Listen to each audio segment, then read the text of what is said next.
Hi, welcome back to my views and news. Three news stories from Ethiopia. First one is about unrest on Amhara Oromia border. Several pro Fano news sources, journalists are claiming that Fano fighters are trying to advance towards Ethiopian Air Force base, which is in Bishafto. Some say that Fano fighters trying to move towards Addis Ababa, Ethiopian capital. Some say Fano fighters want to cut off Ethiopia-Djibouti road or Ethiopia-Djibouti railway line, rail link. Well, I want to share my analysis with you. What is happening on Oromia-Amhara border? What are Fano's objectives? What does Fano want to achieve there on Amhara Oromia border? Secondly, more POWs shown by Fano fighters. Dozens were shown in a new video a few hours ago. And thirdly, a Tigrayan organization issued a statement a few hours ago. Global Society of Tigray Scholars is one of the most influential Tigray organizations based abroad. This organization issued a statement about the violence in Mekelle, which happened on Thursday and Wednesday. This GSTS is one of the organizations which is supporting TPLF. What is the new position of GSTS about Tigray interim government's performance and TPLF's role in running the government? Firstly, viewers, Amhara Oromia border. I have done several videos in the last 1 or 2 months about Fano fighters' attempt to take the conflict from Amhara to Oromia. Fano fighters tried to enter Horogodoro Valley from Amhara region. They entered North Shore zone of Oromia from North Shore zone of the Amhara region. Several attacks inside Oromia from Amhara. Some Oromo civilians abducted too, fighting between Fano fighters and Oromia security forces on border. So what is the real agenda? Is Fano trying to move towards Addis Ababa or towards Bishafto Air Force Base? 3 days ago, I think I reported about Fano's entry in a town which is very close to Oromia, Ararti. Ararti, Minjar, is on Amhara Oromia border, North Shore zone of the Amhara region. And in Minjar, then Fano fighters stormed a prison and dozens of prisoners were released by Fano fighters. The presence of Fano fighters so close to Oromia and preparation by Fano fighters maybe to enter Oromia on this front is a threat to Oromia. Oromia security forces and Fano fighters are involved in clashes now on Amhara Oromia border. ENDF Oromia forces, they launched an offensive towards Ararti, and reportedly there was heavy fighting in Ejere.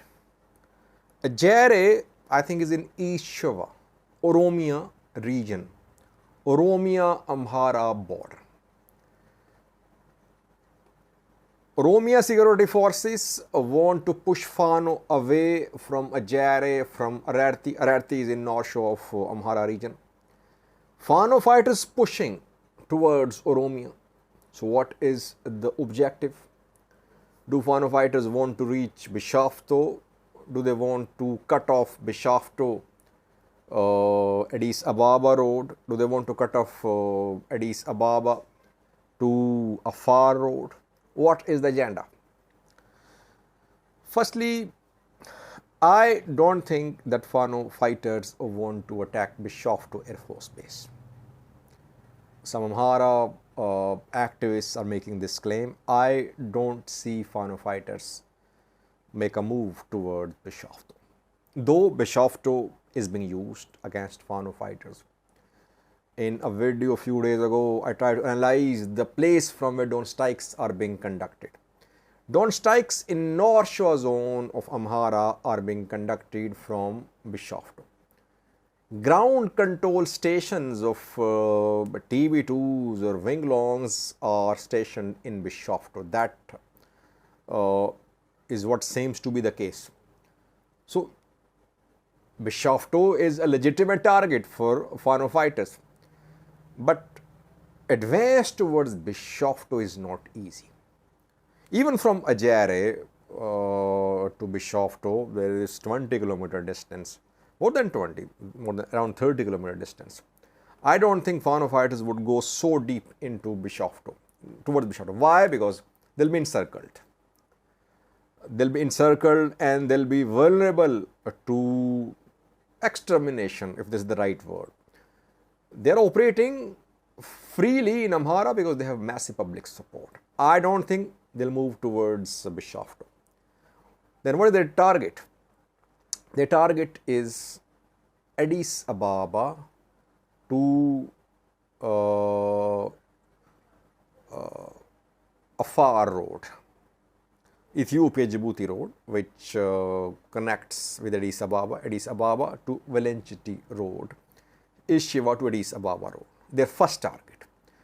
So they want to ensure that they're in a position to cut off this road, that they can carry out attacks along this road so that movement of vehicles towards Addis Ababa can be disrupted. Yes, they might try to make a move towards Bishoftu to Addis Ababa road to purpose only would be to cut off the road, to be able to cut off the road. I don't think they want to capture Bishoftu Air Base. They want to capture the entire road.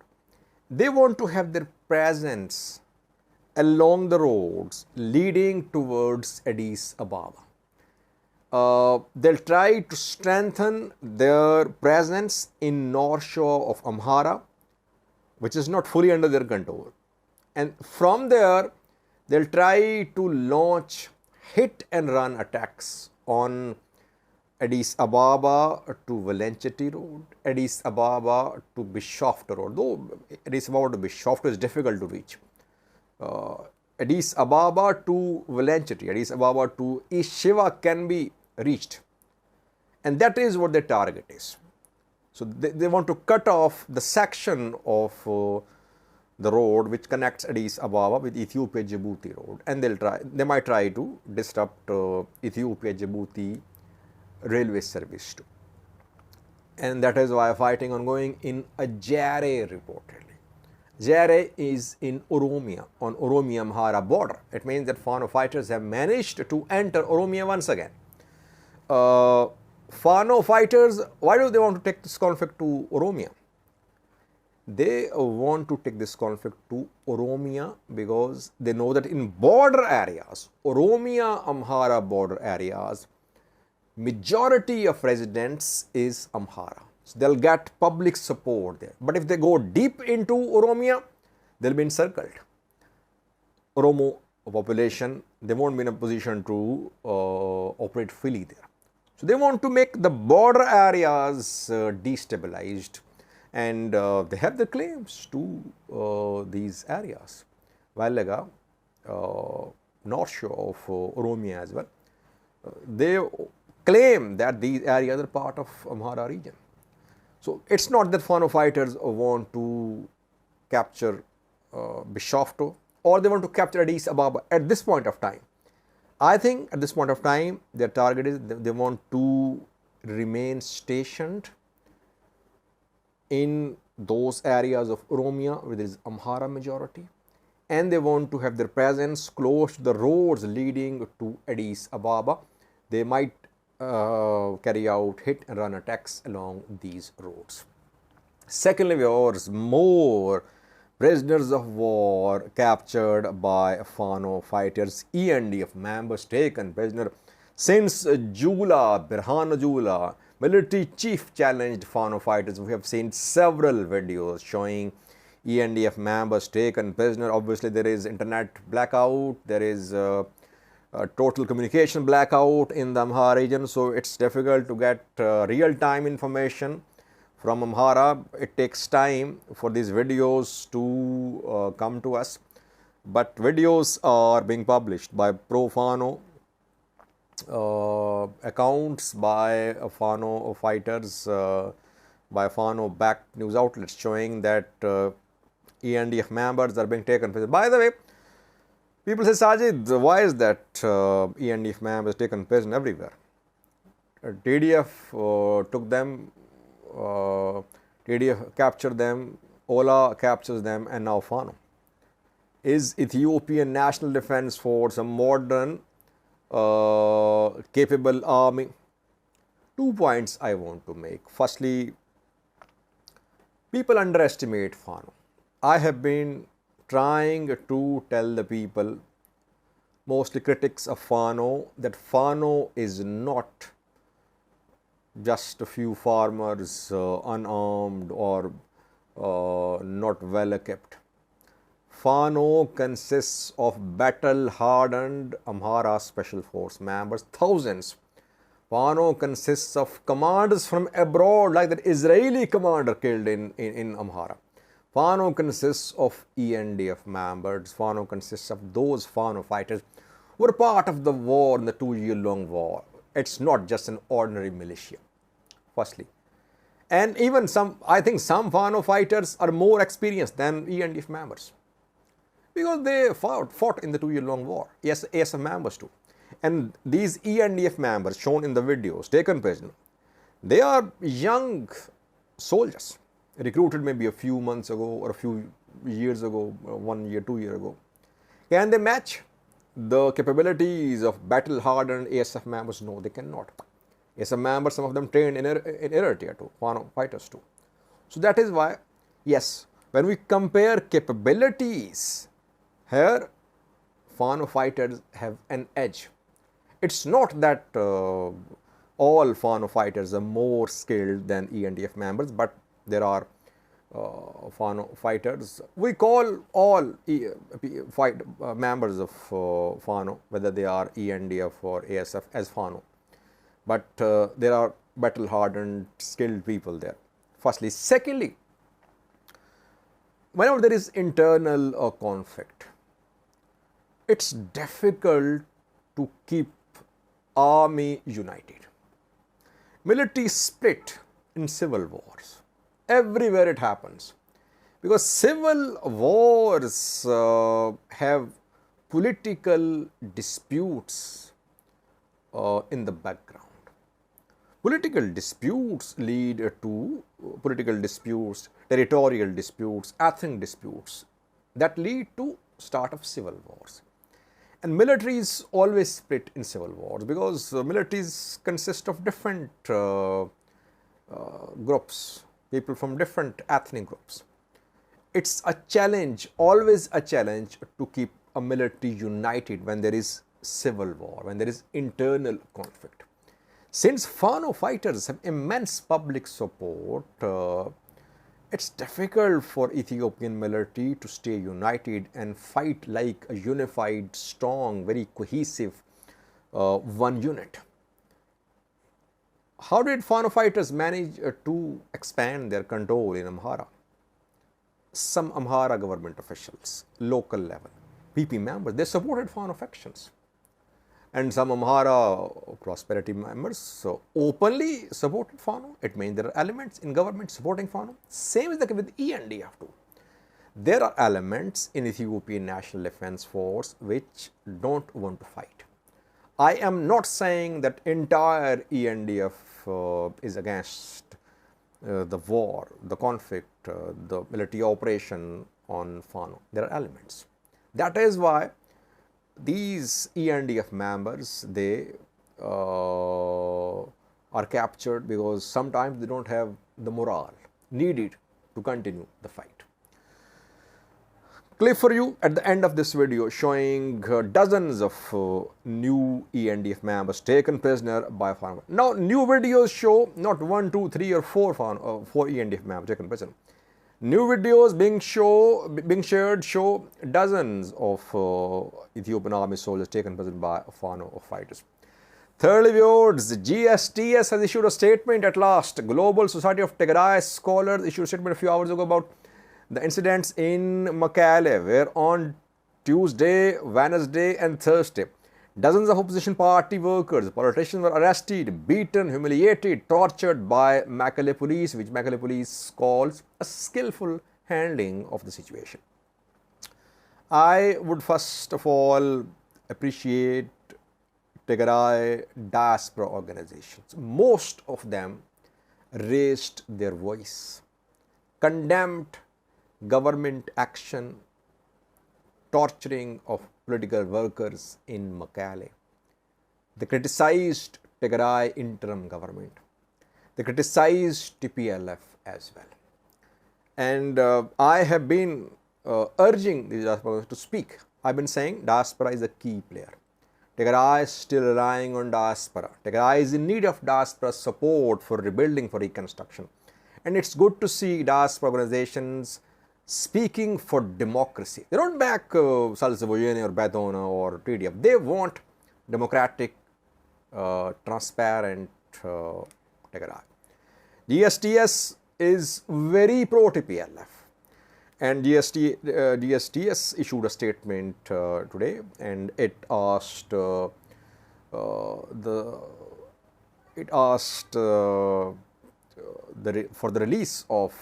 It is demanding release of those arrested opposition workers. It is demanding respect for human rights, fundamental rights of Tigrayans by Tigray police, Tigray government. It wants a separation of party and government. This point is very important. Point number 6. GSTS says that party means TPLF and government means Getacheo's government should be separate. And the GSTS says that Getachew, Tigray interim president also said that the two should be separate. So here GSTS is criticizing TPLF. The TPLF is trying to influence the Tigray interim government. It is trying to disturb the performance, the work of Tigray interim president Getachew. GSTS demanding investigation into the human rights abuses, humiliation, violence against political workers which happened on Thursday in Mekelle. Good to see GSTS speak in support of Tigray's opposition political parties.